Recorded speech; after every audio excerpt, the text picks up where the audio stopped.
welcome to another episode of Happy Mum, Happy Baby, the podcast. I'm super excited today. So about, 7 or 8 years ago, I knew everyone was talking about something called insanity. Then my sister started doing T25, got me hooked.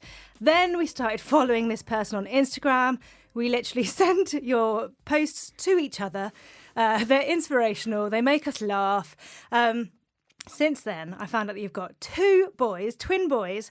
So I found out then that you were in London and there was no way that I wasn't going to try and get you on. That's the longest intro ever, but it's Shaun T. Thank you so much. That means so much to me. It really does because, I love what I do. I never feel like I'm working.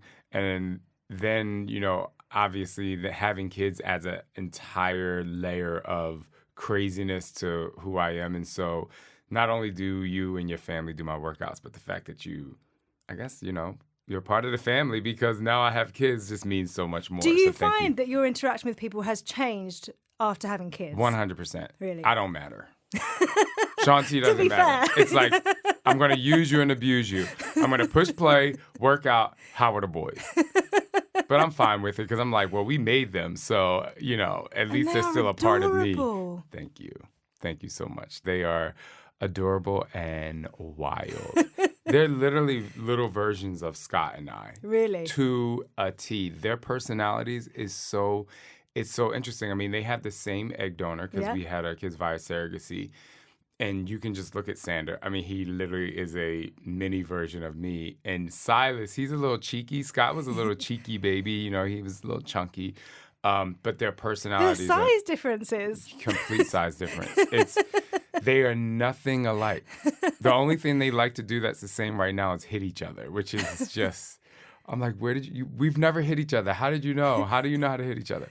Anyway, but it is a whirlwind of amazingness. And, you just never think you can love something so much or someone so much in such a different way. Yeah. Has fatherhood surprised you? Yes and no. So when I grew up, I had tons of cousins and there were so many kids around. And my mother ran a daycare center out of our house. So I knew how crazy having kids would be. And to be honest, Scott wanted to have kids and I was like, I don't. Really? I was like, not me. I was like, I'm really good with kids. I would take my nieces and nephews and my sister who's much younger than me and family friends. I would take them for a day and they would be like, oh my gosh, you guys should have kids. I'm like, nope. So you never, ever thought about having a family? No. No, well, I mean, partly for 2 reasons. One, growing up, in the closet as a gay man, it's just not something that you really think you could do. But then, once I got older, I was like, they're a lot of work. Like just having a kid for an afternoon, it's a lot of work. Yeah. But Scott wanted 11 kids. He was like, I want 11 kids. Why 11? Right. I'm looking at producers like, yes, it's crazy. Why 11? Why that number? He wanted a soccer team. He wanted an entire soccer team because he played professional soccer.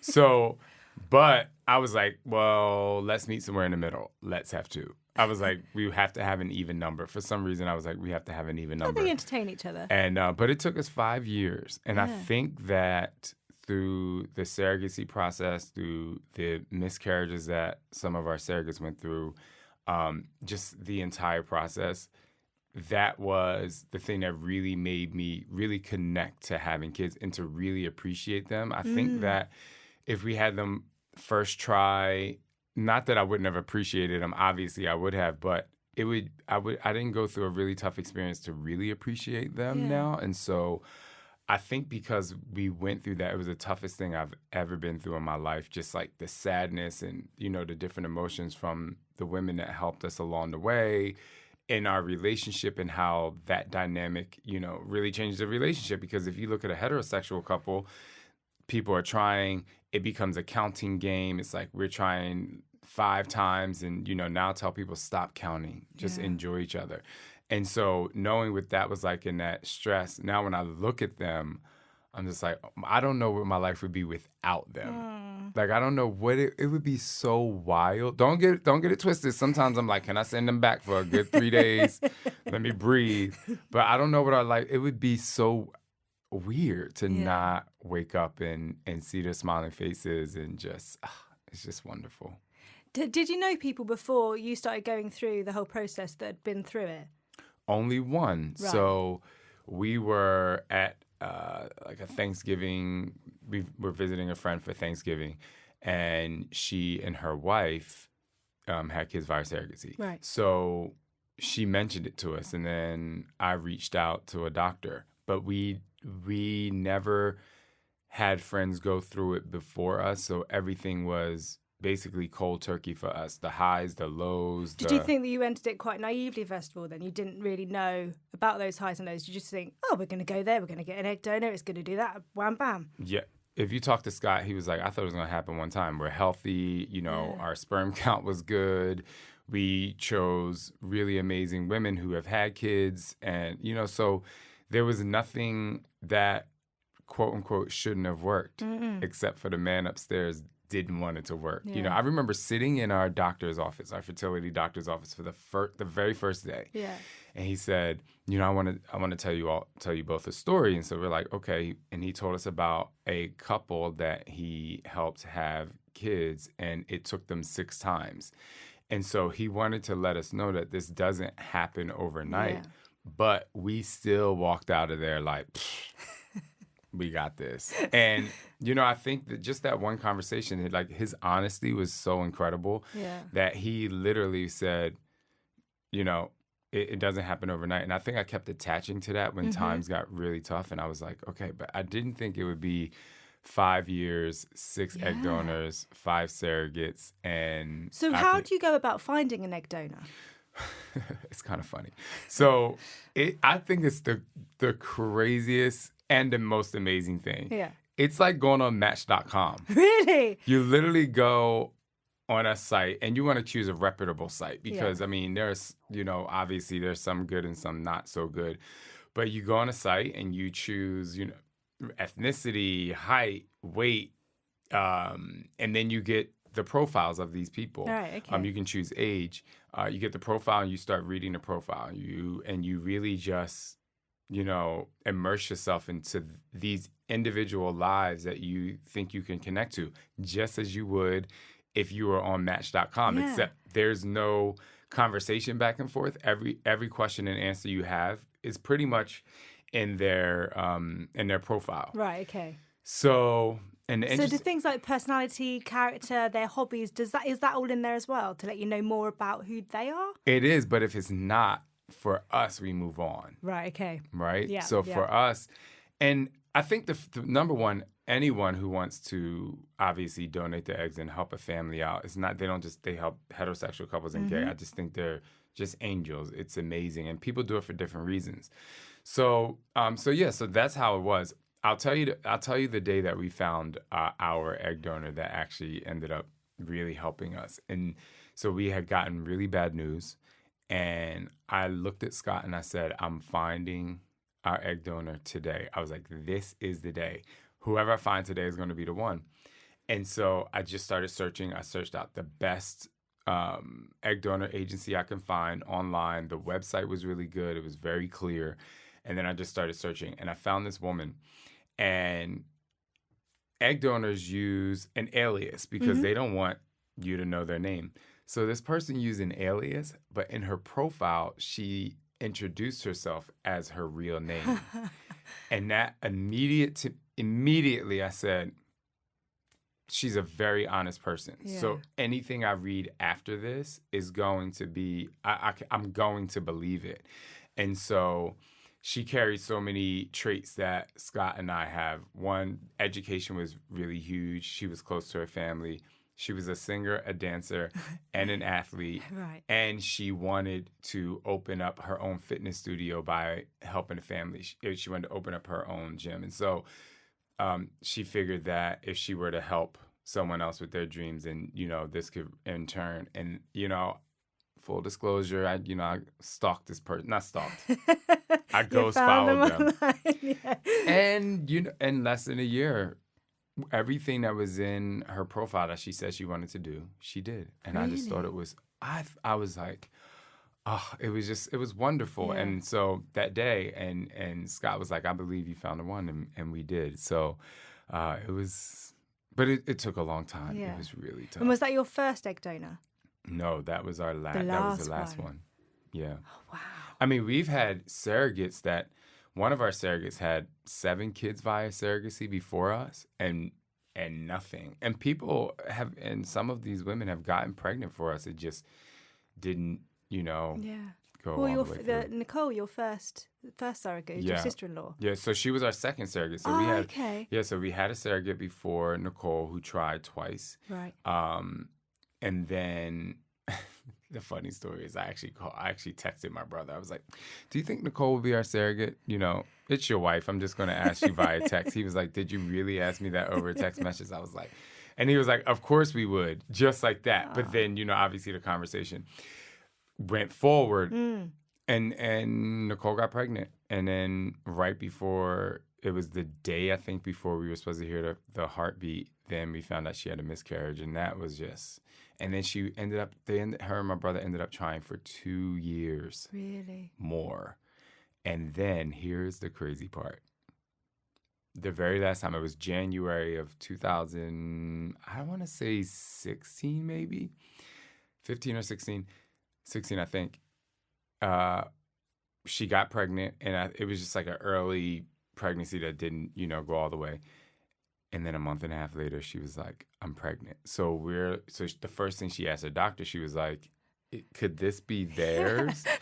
And because her and my brother were practicing safe sex because they didn't want any more kids. Yeah.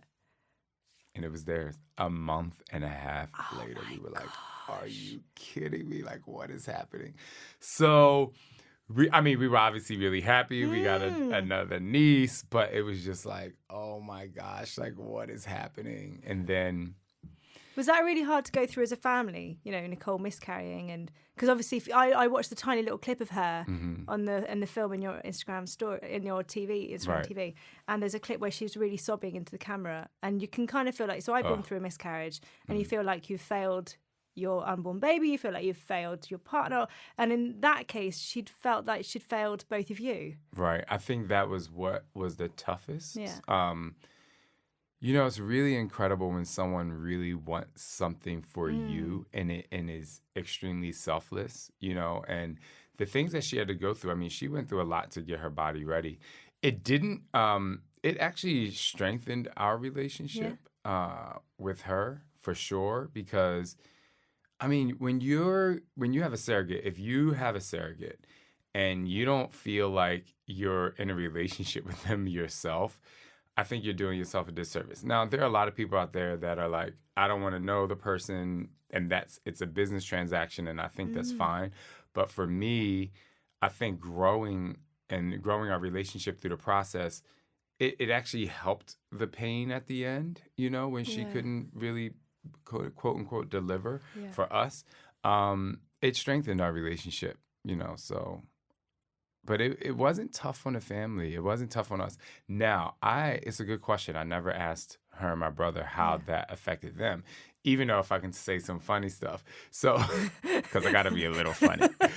So the crazy thing is if a woman's married, her and her husband, they can't have any kind of intimacy through certain parts of the process. And if you're trying for 2 years, they just don't do it. Yeah. So we had to find like really creative ways for my brother to be happy. And thank God he was so good. He was like, I haven't had sex with my wife for a year because of you. And I'm like, okay, let me think creative. What can I do? Not going to talk about it on this podcast. But, so it was things like that made it like fun, and it opened up the communication, and I believe it may have helped them as well, just because, you now go from a 2-person relationship to a 4-person relationship, all because you want to bring life into the world, and there's a lot of sacrifices that are made, but I think the biggest thing that can come out of that is transparency, of being open about your emotions with your partner and your family, and then obviously just communication in general will grow. At least it did for Scott and I. Is that something that you and Scott discovered throughout the process? Were there times where it was really low and actually you realised that we just need to talk? Oh, yeah. So Scott and I are extremely close in general. We're literally best friends. It's great. But Scott's the kind of person that if he has a lot going on, it's all inside. Right. And I'm the kind of person that the minute I have something going on, I'm letting you know right away. So it's the exact opposite. My emotions are like a faucet, just like you turn on the emotional water and I cry, I laugh, I cut up, I dance, whatever I'm feeling, And Scott's more of like, and I'm like, so how are you really feeling about it? And it's probably annoying for him, for someone to be like, hey, you got to talk about this. But it's also annoying for me that, you're not talking about it. So that was the biggest thing that we learned in terms of a couple about each other and how to communicate is the common denominator of communication that we need when we're both going through a stressful situation. And it works really well now. And the other thing that it did, and I think this is really important for couples to hear, the other thing that it did was it helped me relax a little more, and it helped him be a little bit more like energetic in certain situations. Because, all of us, our past mixed with some DNA, nature versus nurture, dictates where you are in your life today. And sometimes it's okay to break the cadence of what your life was like, especially when you have a partner and you want it to grow. And I don't believe, a lot of people use the word compromise. I don't think it's compromise. I just think it's understanding. I think it's understanding. It's just like people say, I need to change. I'm like, well, you don't really need to change. You just need to get rid of the things that aren't working for you. Why is change bad? Like Right. you can't go through something like all that 5 years that you went through and then becoming a dad and not changing. Like, why are we so scared of change? Yeah, it's a good thing. It's so good. I'm just like, so that's why I tell people, don't look at it as changing. Look at it as like growing. You're growing. You got rid of the things that aren't working for your life, and like bring on really great things to help you progress forward. But yes, I am a completely different person, and one of the things I am is tired as all the time. It's so crazy. Like, so here's another interesting thing. If I'm talking too much, just carry on talking. I love it. Here's another interesting thing about health and your body. So even after we had kids, we still worked out. We still ate healthy. I actually went vegan because I was just like, I was trying to do anything to get my energy level, because the first 4 months with twins, we didn't have help. We had Scott's parents, but we didn't have hired, babysitters. So it is so important for people to get help. It's so important for people to have time to themselves, working out, nutrition, and mental health, because even though I was working out, even though I was eating healthy, I still gained 7 pounds from the stress. Really? Still, so that was a big eye-opener for me about how stress really impacts people's lives. And so, you have people, they have heart attacks. They could be healthy, but they are super, super stressed. So I like to tell people mental health is just as important as the physical and nutrition. And so when you have kids, or even if you're just going through something, or if the kids are running around the house and it is a nightmare, it's okay to pull out the iPad, sit them in their high chair, and you go into the room for 10 minutes and just, meditate. It's really okay, because that's the thing that's going to help your body level out and you not necessarily gain that unhealthy weight. Has it made you look at people that are going through that differently in terms of fitness and how you sort of handle that? Well, I've always respected someone who was going through anything that had to do, especially being a new mom or new dad. I've always respected it. I just now have the understanding in a different way, and my perspective has come more from being on the outside trying to figure out what to do to saying, okay, I'm in that space right now.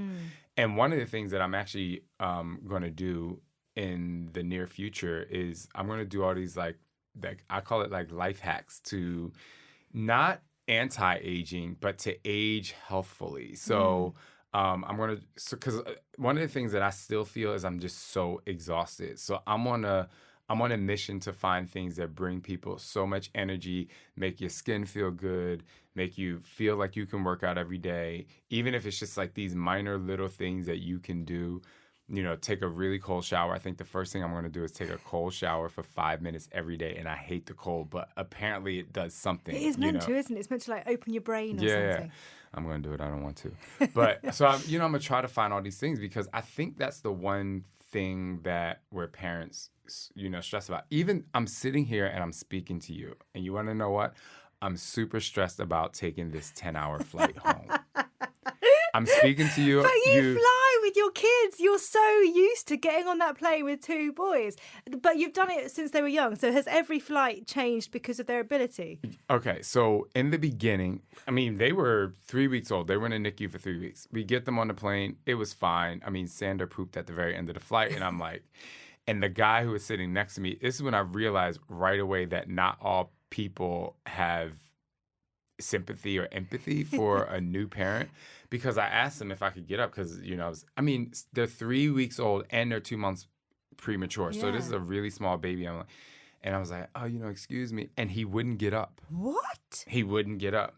And so the flight attendant... Has he not seen the size of you? Yeah, but I have a baby, so I couldn't let him have it. Yeah. But so I had to call, I had to ask the flight attendant to ask him to get up.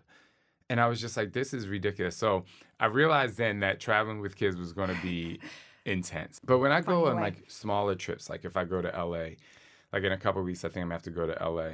I'll tell one of the babysitters, come with me, bring the boys. Yeah. Like I want them to still like do certain things, and while short they can, trips. While they're not in school. Because then when they hit school, it's going to be a lot different. But I can't wait for the day where, there may be 3 or 4 and I say, hey guys, I have to go to New York. And they say, can I go? I'm going to say, absolutely, because I hope that day comes. Isn't it crazy to think that everything you've been through has led you to those 2 boys? And if anything had been different, you wouldn't have them.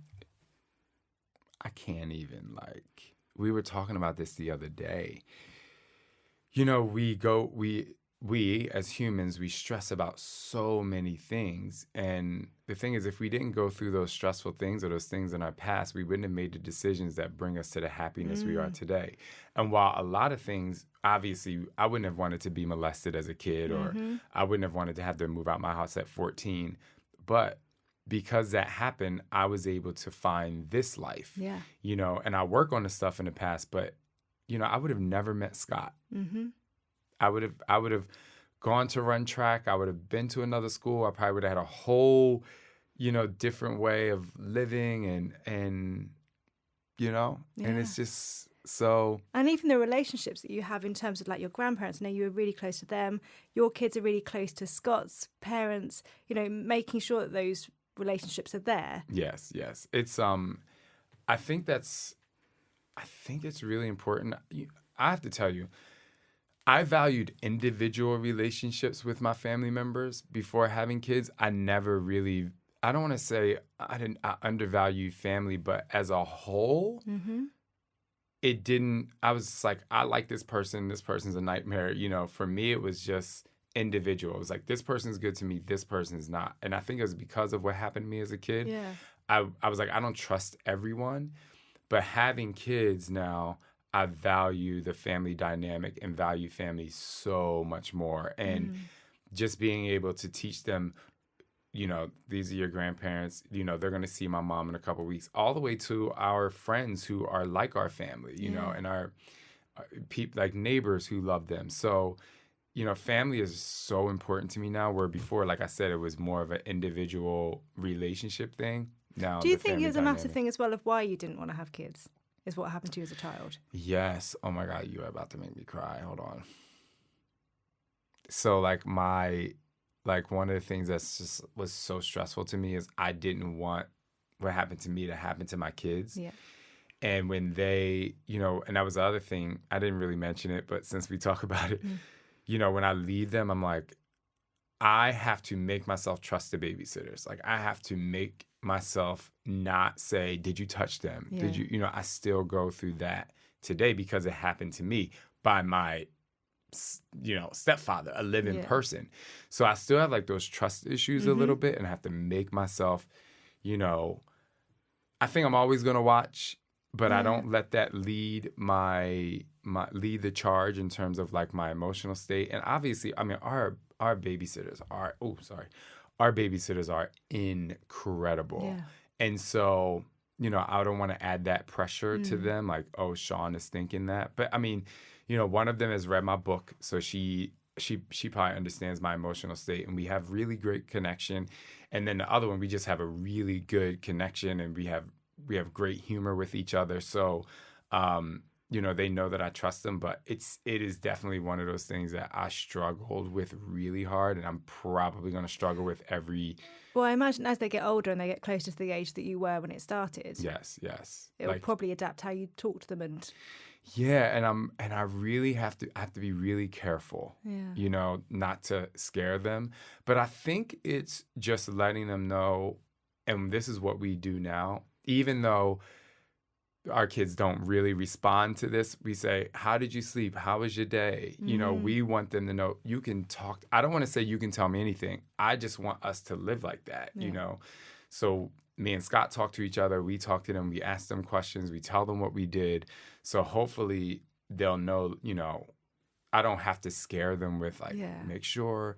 I mean, there's always a conversation. Okay, you're going to a new place. Make sure you stay safe. Yeah. If anybody makes you feel uncomfortable, you let us know. But I don't want to feed them that negativity, just we because have the underpants rule here. Oh. Which it's something like what's in my pants is only for me. Oh, and I like so that. we say it to our sons all the time. Even to, and this is extremely vulnerable, but so my kids don't like baths. They like showers. Right. Fancy.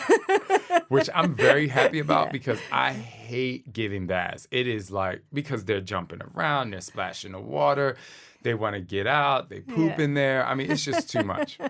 So one day I was taking a shower and they were and Sandra was like, shower. Yeah. So now I get home usually from tennis and this is since we've been here, and they want to get in the shower with me, and I'm like, this is great, and they see my pee-pee, and they're like pee-pee, and so I'm internally I'm freaking out. Yeah, I am freaking out that they want to know because of what happened to me, and I'm like, no, it's okay. Let's teach them anatomy, and I'm like, yes, you pee-pee in the toilet, you have to clean it, Even if I'm just washing them and rubbing their butt to wash or cleaning their pee-pee, even with a rag, internally, if you knew the internal turmoil that happens in my brain it's like every day it's a terrible feeling that I have internal, but I know that they're just like pee-pee and they think it's fun. They want to watch me go to the bathroom, and I know when we get home they're going to be potty trained easily because they see me do it all the time. But if you knew that every time I had to touch anywhere just to clean them or change their diaper or just use the baby wipe, I'm just it's it chokes me every single time. But I have to be okay, breathe. Just breathe. This is fine. You're not doing to them with, So, it's so there's some... I think for me, they're the actual toughest moments of being a father because, you just kind of maneuver your way. And I've been to therapy, but there's still, post-traumatic stress in situations that I've never been in before now having kids that bring up, some of the past, pain or issues. So, but I'm maneuvering my way through it. How awful, though, that an adult, has done that to you as a child and then kind of done this to your life, so taken away those innocent moments of you and your kid. Yeah, they don't know, so I think that's the good thing.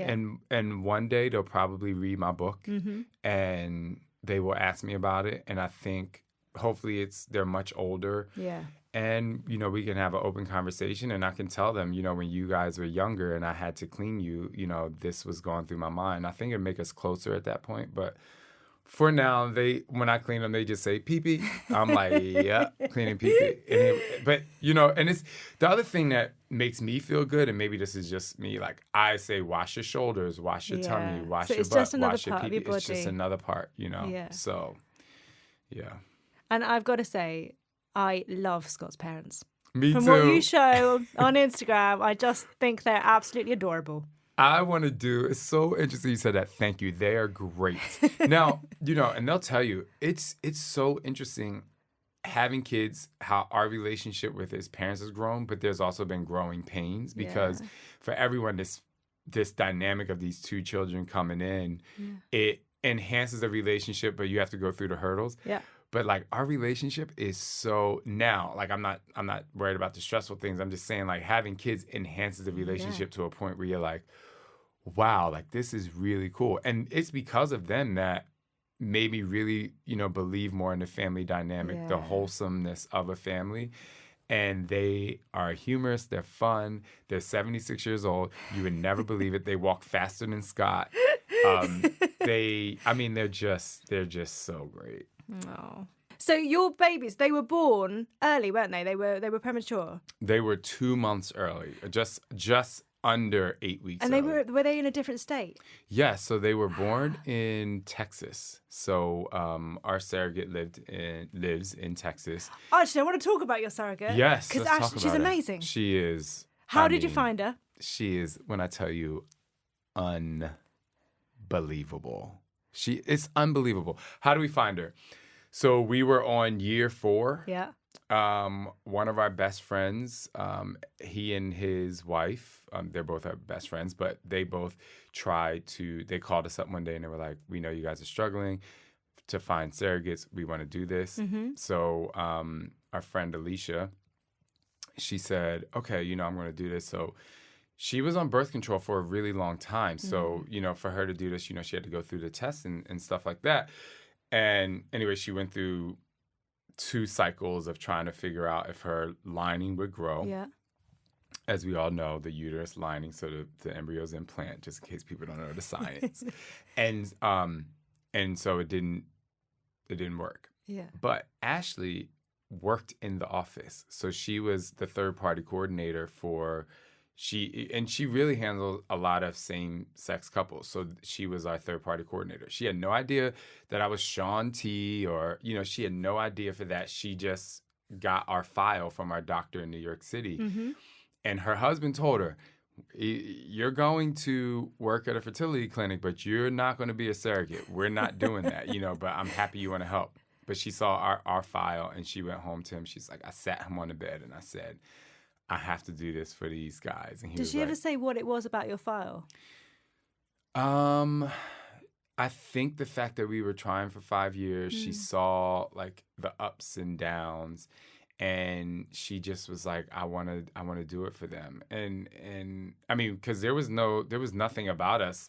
We didn't have to put anything about our lives. I think she just read it, and I think just she saw the fact that we kept trying, we didn't give up. I think that was a thing where she was like, I have to do this. Now, she had already had 3 kids, so she was, and she was young, so she was like, I think I can do this. And so the day that she told us that Alicia wasn't able to be our surrogate, at the end of the phone call, she actually told Scott, she was like, and I want to do this. And it was just like, and I don't know why it was such a joyous day, because we hadn't had success, but there was something about her where she worked in a fertility clinic. She's literally right under the doctor. We know that I think this fertility clinic has like an 83% success rate, which is unbelievable. Yeah. And so she did. Is there something about someone finding you and saying, I want to do this for you, rather than you asking as well? So it's kind of like, is this something that's being given to us sort of way? You know what I mean? It's found its way to us rather than us chasing it. Yeah, I think that's really profound that you say it like that, because I had given up. I never give up on anything, and I'm not going to cry on this podcast, but I said to Scott, I was like, I don't want to do this anymore, because it was just, the anxiety, the not sleeping, the Googling, the joining, like, different online communities, and I'm the only man in there. I'm the only man in these message boards, trying to get advice from females who are going through the same thing. And it became obsessive, because I was just like, why isn't this working? And you have a lot of control in your life. You with your fitness and everything, you do things that you can control.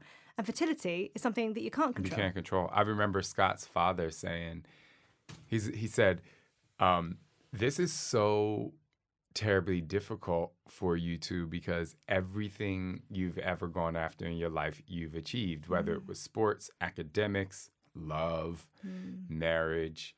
I mean, while we worked really, really hard at these things, it was something, but we could control it. We can control how much we study to have great academic grades, right? Yeah.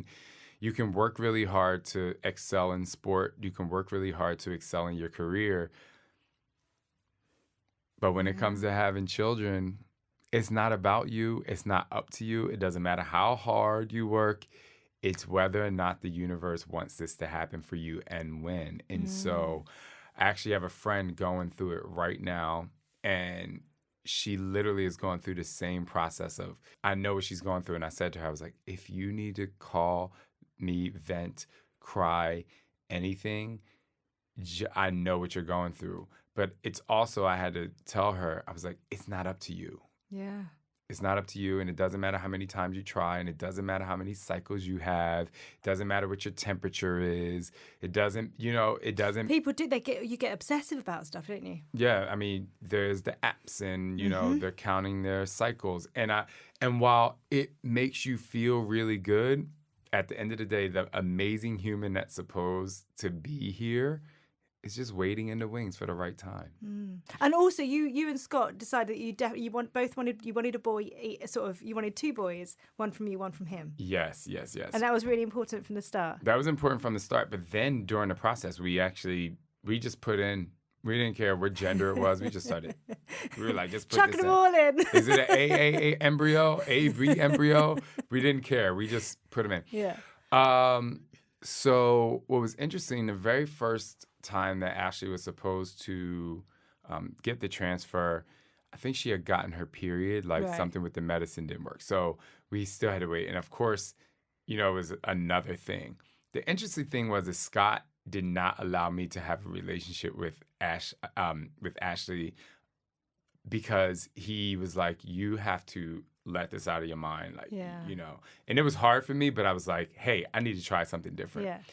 So then it was at the end of April, the second time where she, was ready for the transfer. She had to transfer. And in my brain, I know she's having to transfer on this day, but no one's telling me anything because I'm, my anxiety level is super high.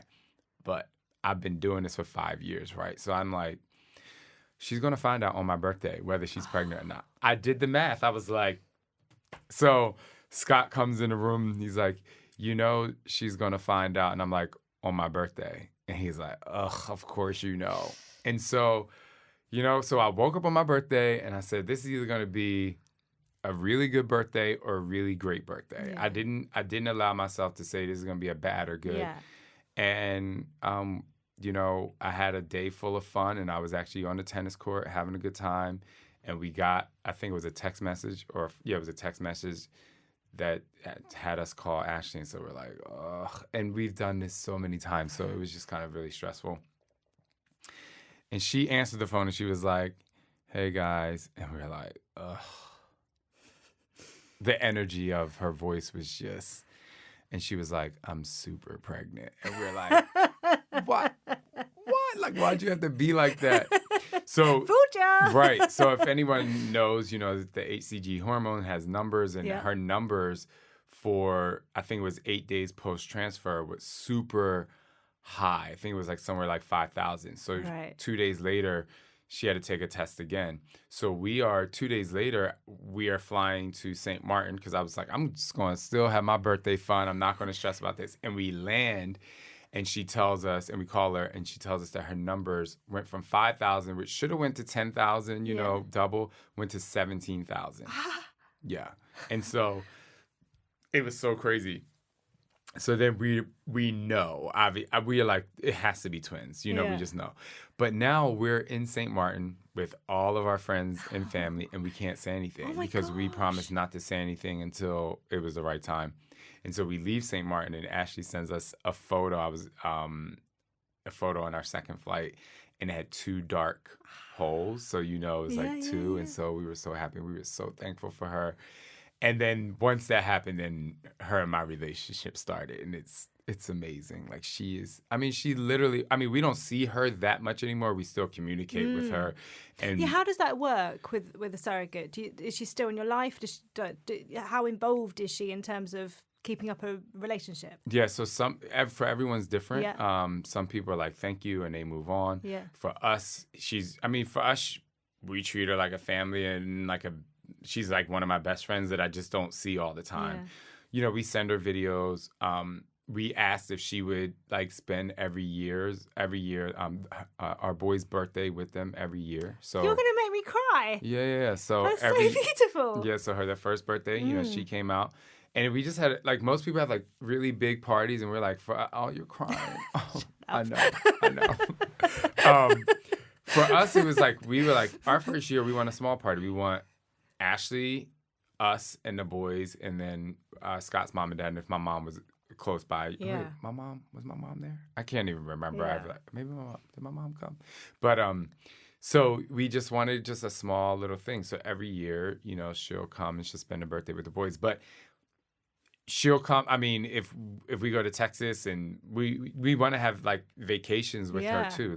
No, she's, and her kids met your kids straight away. Oh my gosh, yeah. So we made sure that before we left Texas, when we left the hospital, we made sure that her kids was able to spend time with the boys. And early on we would FaceTime and they would get to see them, but with Instagram and stuff, they still see them. And then we went to Texas for something else, and her and her husband, even her husband, Michael is just incredible. They're so supportive. It's really spectacular. I mean, if anyone, she should write a book on how to be a surrogate, because not only was she very communicative with us and telling us every step along the way. I mean, she actually worked in a fertility clinic. So, there were points in the pregnancy where you're stressed because, we've had so much bad news, and she would know. I would ask these wild questions. And then an hour later, I would get a text message of a video of her, giving herself an ultrasound and seeing the boys kicking each other. And she's like, they're fine. Yeah. She's like, I got this. She's like, but you're going to help me lose weight after this. Just know that. So anyway, I say all that to say she really was amazing. And the other thing about the kids is one of the things that our first fertility doctor told us, who actually introduced us to our second fertility doctor, he said, when there's young children involved on the surrogate side, you should document it, and the kids should really see the baby or babies when they're born, because they found that people who have been surrogates in the past, when they've had young kids, they'd be like, oh, the kid doesn't know anything. And there's been studies that have been done that the kids have some sort of post-traumatic stress of loss, because they know that their mom was pregnant, and they feel it's no one told them that this baby's alive, so they think the baby died or something like that, and they don't understand that a child still has those thoughts and those emotional attachment to a baby. So we make sure that the kids know. Yeah. They know where they are, they see them, they get to hang out with them, because that's really important. And was it worrying after everything you've gone through? Was it worrying when Ashley or her husband called to say that she was going to have the babies that night prematurely? No, there was no worry, because no. Because it was how many weeks was she at that point? She was it's 40 minus 7, so 32 and some, 32 and 5 days or so, 32 and 4 days. So, the Fort Worth Fertility is right next door to the hospital. So Ashley, I got to tell the story. I think especially moms who were pregnant, will appreciate this. So it was 3 days before she had a baby. I'm not sleeping because she's not sleeping. So she's in Texas. You're so in tune. She's in Texas. But I'm acting as the husband at this point, because Michael, her husband's like, listen, I'm going to bed. He's awesome. But, they bought a recliner chair. She has all this thing, but she's not. She's just uncomfortable every single night. She's nothing's making me feel comfortable. So Michael's trying to, help her out. Obviously, I'm on the phone. I think it's 1 or 2 in the morning. I'm, just trying to figure out what's going on. Yeah. Her back is hurting really bad. So one morning she wakes up. She's like, I just don't feel good. But she goes to work and she starts, what she now knows is contractions. She just didn't know. But she's in the office and our fertility doctor's Dr. Kaufman's you need to go to the hospital. So her coworker puts her in a rolly chair, and rolls her over to the hospital. If you could, and Ashley's not, she's a small woman with this huge belly. I'm just imagining rolling across the street in an office chair, this pregnant woman, somebody pushing her. It's just so funny. But she goes into the, she gets into the doctor, and they give her magnesium to, like, relax her contractions. And Scott and I were supposed to go on a baby moon because we were finished work. I just had my book launch. We had 7 weeks. We actually had 6 weeks because she was going to deliver early anyway. But we had 6 weeks to vacation and travel. And we had friends that were like, we were going to our friend's house and they were going to wait on us hand and foot. We had like different resorts set up all around the country in our friends' homes. And so we were supposed to leave that next day. And when Ashley called me that morning, I was like, okay, this is, I was like, do you think you're going to have the baby? She's like, I'm holding these babies in or whatever. So I was like, put the doctor on. So she put either the doctor or the nurse, I can't remember, but a woman got on the phone. She was like, you guys need to come to Texas tonight. She was like, she's having this baby. And Ashley's like, no, I'm not. I'm holding a baby. So then literally a couple hours later, Ashley sends me a message. She's like, I'm having a baby tonight. Scott's driving. I cannot tell him this while he's on his way home driving. I'm like, okay. I'm like pacing at the door because I know he's going to freak out. So literally, I tell Scott like maybe around 5 o'clock, 6 o'clock. We run next door. We tell his parents, like, we have to go to Texas. Do you want to go? He books all of our flights. We pack. We're in the car. We think we're going to make it. Michael, Ashley's husband, calls and was like, we're not. She's giving birth to these babies within the next hour. So we get to the airport. I sent him a message. He was like, you have time. We're going through security. It's the one time we go through security that they check Scott's protein powder and like all this stuff. And we're like, our babies are being born. And I know, and I'm looking at the phone like, please, please, please. So as soon as we get through security, there's these like 3 chairs sitting right outside of the security, and Michael FaceTimes us, and he literally is FaceTiming us and has the phone facing the doctor and like everything that's happening down there. He shows us Ashley. She's out because she had to get C-section. Right. And we saw Silas and Sandra born, and it was so... I didn't know what emotion. Scott's dad was crying. Scott was crying, and I'm like this. So they pull Sandra out, and, it's like one of those things where when you have a kid, when you have kids like we did with the same egg donor, we're like, well, we wonder if we're going to be able to tell, whose DNA has whose DNA. It doesn't matter, but it's just kind of a fun thing. The minute they pull Sander out, I was like, the shape of his head, I was like, there's no doubt. I'm like, there's no doubt. And then they pull Silas out. They were small, but they pull Silas out, and I'm like, there's the forehead. There's Scott's forehead. There's no doubt. Like, we knew right away. And then, they were taking video, and Michael took video for us. And, he kind of followed him over to the table, and Silas was having, like, some trouble breathing. So we're freaking out. He's like, don't worry, it's fine. But he's, like, literally documenting the whole thing. We get on the plane. He's sending us photos. And so that flight must have been such a weird...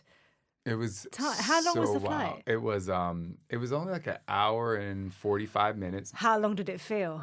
Like 8 hours. Felt like I was coming to London. And we told Scott's mom and dad, we said, listen, we don't want to go through to baggage claims. So you need to pack, be able to take your bags on the plane. Of course, they had one bag that had to get checked at the gate. And we're like, so we're landing, and I'm like, we have to name them. So we had picked 12 names that we would want, but we said we would only name the boys after we saw what they looked like. So Michael sent a photo while we were on the plane, which is cool. They had Wi-Fi. And so, we started picking names. Every name I picked, Scott was like, no. Scott basically... How did you leave it until that flight? Because we wanted to see what they looked like first. Yeah. So you went down to 12. That makes sense. We had 12 names. Yeah, okay. So, with 12 names... Did they all begin with S? Everything began with S. Really? Yeah. Do you know what? I only realised that you all have names beginning with S when I wrote it down on my research. Right. So Scott and I sign off a lot of things for our business, or if we're doing anything, SB2. And so now we signed to SB4 because we have Silas, Sandra, Shaun, and Scott. Yeah. And but I really wanted another Shaun. Really? I was like, can our firstborn be named Shaun William? I was like, it could be Shaun, and Scott's middle name is William. And Scott's like, no, like, we don't want anybody named Shaun because we don't want them to be a junior. And I'm just like, oh my gosh. I was like, they're going to have their own right. So anyway, but I love Silas and Sandra. The names are great. And so we land, and then we have to wait at baggage claim, and then we have to drive. Like, everything is taking forever. Then we have to go to the rental car place, and then it's like almost 12 o'clock at night. Right. Because Texas is ahead of us in the time zone. And so we get into the hospital, and obviously we're super excited to meet the boys. But one of the things we said is, no matter what, we go see Ashley first, because you just have to So we checked on Ashley, and it was so interesting. Like, I think some people would be like, but I want to see the kids. And I actually was like, well, I kind of want to spend a few minutes with her, because I think just the transition of kind of passing the baton, if you will. And so we spent time with her, and she's like, go see your babies. Like, she's like, get out of here, But they don't, she wasn't allowed to hold them. Yeah. So, when you're a surrogate, they take the babies away. Oh, really? You can't hold them. You can't see them. Is that just something that's set by It's pretty much a set and then it's thing. up to you to change it, like to do what you want to? Or? I'm not sure if it's... I think maybe it's us, like in a contract maybe, but we all thought, even for her emotional state, she's like, no, like, you guys should be the first one to hold them. They should smell you first. And so, minus the nurses. And so she was really great with that, So they took the boys and, we went to the NICU and we saw them, and it was so tiny. And Ashley's mom was there, and she actually filmed us meeting the boys for the first time. It was a family affair. I mean, it was just so... I mean, for us, we couldn't have asked for a better, I say, beginning to, a really rough 5 years, And so then a couple of days later, we're like, Ashley, like, you have to come see the boys. So she came in, and she was pumping breast milk for us while she was in the hospital. And then when she went home, and she would put it in the freezer, and she was doing all the things. Like, and so she breastfed, she shipped milk every single day from Texas to Arizona. Yeah. She would ship milk every single day for 4 months. Wow. Yeah, so the first 4 months, every day, she did not miss. She did not. Well, maybe not every day. Like, a couple of days, she would freeze enough to send us, and then, so. That's and there incredible. It is. And now, 19 months later. How did it feel looking at your boys after everything that you'd gone through? There they were. It was very, I would say, bizarre, because we go in and they're tiny. I mean, Sandra was 4 pounds. 11 ounces. Silas was 4 pounds, 13 ounces. They were so small. Were you allowed to hold them? Were you allowed to hold them? Here's the thing. So when we go up to them, we're like, and the nurse said, put pressure on them. Like, let them, because you're afraid to touch them because they were so small. And then, they had the tubes and stuff, so we could hold them. We just had to be, maneuver all these wires. And how was it? It was... I think I held Silas first, and just to have him on my chest was like, oh my gosh, it was like so bizarre. Yeah. It was bizarre. Well, we talk a lot about bonds on this podcast because I think there's such a massive pressure put on this instant bond that we're meant to feel when we meet our children. And actually, I think what we've discovered a lot is that it's okay not to say I felt like instantly connected, because sometimes that grows. Yeah. Was there a moment where it just felt really surreal and out of it, and then it starts seeping through, or was it an instant thing? The thing is, so for me, it felt good. The skin thing felt good. It was like a moment of, okay, we're here. But it was too crazy for me to be like, I think if I was a mom maybe that delivered the baby, I think maybe, but for us it was, for me it didn't happen for a while. I mean, of course the bond was there, but it was just lots of turmoil. And I was going to the hospital like 4 times a day to feed them, so it was more like, it was like I gotta change my life thing to do. But not until we got home and we were all we were all just like sleeping one day, and me and Scott woke up and we like looked at each other like, oh my gosh, like this is crazy. But it grows every single day. Yeah. You know, sometimes Sander does not, like when I get back to our Airbnb today, I mean, he'll be sleeping, but if I walk in there, I'm holding him for an hour. He does not want to get down. Silas comes over. His love is like just tapping me on my knee. Aww. And he'll hold my hand. You know, and it's like those things that just, you're like, oh my God, they love me. Because, you know, I have mom guilt, dad guilt for going to work. Well, you juggle a lot, don't Yeah, you? yes. How do you manage that and that dad guilt? The first time, they were still in the NICU and I had to go film a commercial in in Vancouver. And I got on that plane. And I cried for like an hour and a half. I was just like, I felt so bad. Like, I was just like, oh my gosh. And I didn't know where that was coming from. But I think it was like partly, okay, Scott's there. And then the boys are in the NICU. And it's just like all this, you know, you're afraid you're going to miss something. They don't even know. But you are just like so sad. Even up until this past January, I think is when I started to feel better about going to work. I remember they were in New York with us. I had just left them, and I was going to my evening event. And I called my friend, sent my friend a voice memo who lives here in the UK, to be quite honest. And I'm like crying in this voice memo because I'm just like, I can't believe I'm leaving the kids. Like, what do you do? And she was just like, you know, her mom told her, everything that you're doing for them. Yeah. Well, I end every podcast with you finishing 3 sentences. Okay? I love it. Being a dad means? I can be challenged every single day. Since becoming a dad, I? Love life even more. And I'm happy when? When Scott, Silas, and Sander and I are all sitting on the couch watching Peppa Pig. Gotta love the pig. Gotta love Peppa Pig. And I'm going to say, I'm gutted that it's not a Friday and then we're not having a donut together. Oh my gosh. Well, next year I'll come back. We will have donuts. And, and we will have donuts. We have to make sure it's a Friday. Perfect. Shaun, thank you so much for coming. It's been an absolute pleasure. I appreciate it. Thank you.